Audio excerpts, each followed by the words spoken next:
Bismillahirrahmanirrahim. Nous allons aujourd'hui commencer un nouveau type de formation. C'est des formations destinées aux ingénieurs seniors, destinées aux ingénieurs praticiens et destinées aux experts qui voudront examiner une activité d'ingénierie. Donc aujourd'hui, ce module de formation, il s'intitule l'initiation aux techniques de l'audit. L'audit que nous visons ici, ce n'est pas l'audit comptable, ni l'audit financier, ni l'audit juridique, mais plutôt l'audit d'une activité d'ingénierie. Donc nous allons examiner plutôt les techniques, comment examiner un système d'activité de l'ingénierie.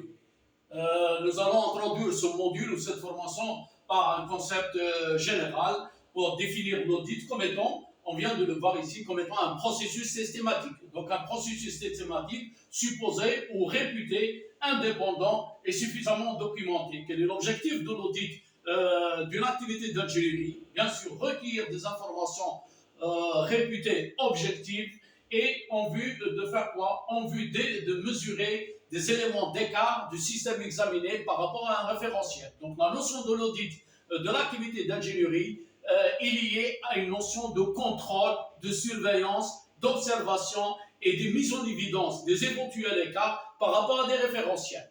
Ce cours, il est, comme on l'a dit, destiné aux ingénieurs qui sont opérationnels, il est destiné aux ingénieurs seniors qui se déplacent sur les chantiers, se déplacent sur les usines et les systèmes de production afin de les examiner et de fournir ce qu'on appelle une assurance aux parties prenantes. Les parties prenantes que nous visons ici, ce sont les directions générales, les assemblées générales et tout simplement les propriétaires ou leurs représentants et éventuellement des actionnaires. Donc ces gens-là, ils voudront tout savoir si le système de l'ingénierie que nous sommes en train d'examiner est effectivement compatible aux attentes, compatible à ce qui a été prévu, compatible au design du process. Donc on doit vérifier si le système répond aux normes en vigueur, répond à la réglementation en vigueur, répond aux instructions qui sont fournies par l'organe décideur et répond aux consignes, on va dire généralement technico-économiques, juridiques, etc.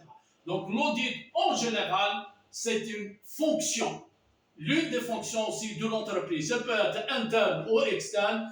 On examinera en détail les activités de l'audit interne et on examinera aussi les aspects d'un audit externe. Je vous remercie et on verra pour la suite.